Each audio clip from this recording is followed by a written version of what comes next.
A continuación, se les explicará el siguiente ejercicio mencionado en el título del video, paso a paso y de manera detallada, con el fin de entender en su totalidad el desarrollo. El material de apoyo fueron las tablas del libro, fragmentos de la teoría mencionada en el libro y el manual AISC de la 14ª edición, las cuales mostraremos durante el desarrollo. Ejercicio 323. Para empezar, debemos prestar atención en los datos que nos da el ejercicio. Tenemos una sección W16×40, tornillos de 3/4 de pulgada de diámetro. El espaciamiento entre tornillos es de 3,5 pulgadas de centro a centro. El ejercicio nos pide lo siguiente: determinar el área neta efectiva. Como en este ejercicio el enunciado del problema no nos brinda los datos necesarios para poder hallar el área neta, vamos a recurrir al manual AISC de la 14ª edición, siendo específicos la tabla 1.1, donde se encuentra el perfil en estudio. Según la tabla que vemos en pantalla, tenemos un área de 11,80 pulgadas al cuadrado.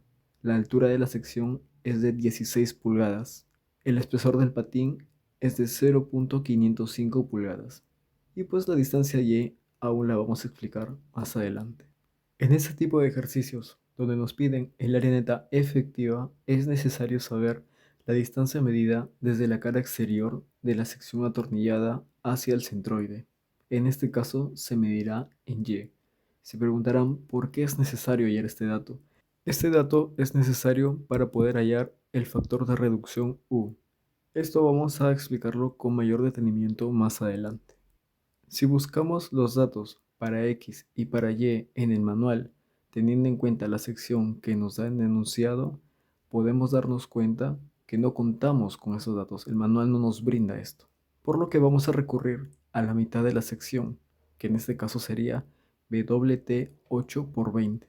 Haciendo una comparación de estas secciones, solo la sección que ya mencionamos últimamente, que es WT 8×20, cuenta con los datos necesarios para poder seguir avanzando en la resolución del ejercicio. Como estamos midiendo la distancia de la cara exterior atornillada hasta el centroide, y esta se mide en el eje Y, quiere decir que la sección está atornillada en el eje X, como podemos corroborar en el gráfico del enunciado. Así que el dato que nos va a servir va a ser de 1,81 pulgadas, como podemos ver en pantalla. Y así de simple podemos darnos cuenta que ya contamos con los datos necesarios para poder seguir avanzando con la resolución del ejercicio. El siguiente paso es hallar el área neta, la cual se calcula teniendo en cuenta el área de la sección obtenida del manual AISC, y en caso tenga dentro de su trayectoria en estudio una diagonal, se le va a sumar la expresión S² entre 4G. Pero como en este caso no contamos con una diagonal en la sección de estudio, vamos a obviar esta última expresión. Reemplazando los datos como nos indica la teoría del libro, podemos obtener el área neta, que es de 10,03 pulgadas al cuadrado. El penúltimo paso será determinar el factor de reducción U, debido a que el área neta efectiva es el producto de la multiplicación del área neta con el factor de reducción U. Se estarán preguntando cómo podemos hallar este factor. Si vamos a la tabla 3.2 del libro, tenemos muchos casos de estudio, pero como podemos darnos cuenta, el caso número 2 es el que se asemeja mucho a la gráfica del ejercicio. En el caso 2 tenemos el siguiente enunciado: U es igual a 1 menos X entre L. En este caso sería Y entre L, debido a que la distancia se midió desde el eje Y. Como ya contamos con el dato Y, faltaría hallar la distancia L, que según la teoría del libro, L es la distancia que hay entre el primer y último tornillo de una línea, por lo que en ese ejercicio L sería de 10,50 pulgadas, como podemos ver en pantalla. Con ambos datos hallados podemos calcular el factor de reducción U, obteniendo un resultado de 0,828.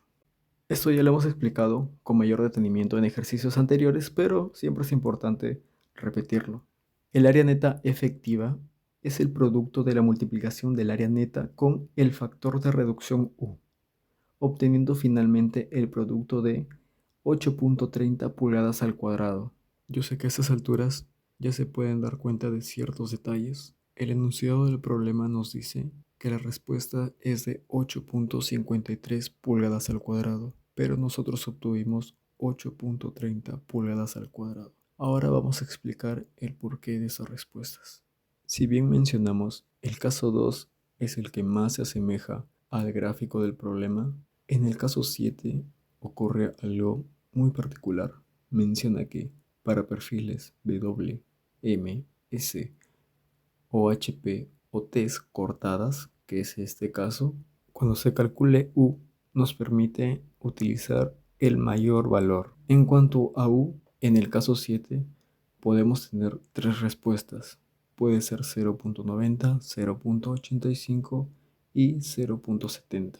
Ahora, 0.90 y 0.85 se agrupan porque menciona que se usará este caso siempre y cuando el patín esté conectado con tres o más sujetadores en la línea de estudio. En cambio, si se quiere utilizar el factor U, que es de 0.70, debe contar con cuatro sujetadores o más conectados al alma. En este caso, los sujetadores o tornillos están conectados en el patín. Agrupados estos dos factores de reducción, que son 0.90 y 0.85, podemos determinar cuál es el que se va a utilizar. Si el espesor del patín es mayor a las 2/3 partes de la altura, pues se va a utilizar 0.90. Pero si el espesor del patín es menor a las 2/3 partes de la altura, se va a utilizar 0.85. En este caso, el espesor del patín es de 7 pulgadas y las 2/3 partes de la altura es 10.66, por lo que se va a utilizar un factor de reducción de 0.85. Como ya mencionamos, el área neta efectiva es la multiplicación del área neta por el factor de reducción U. Reemplazando los datos, podemos obtener un área neta efectiva de 8.53 pulgadas al cuadrado, como lo indica el enunciado del ejercicio. Un dato muy importante.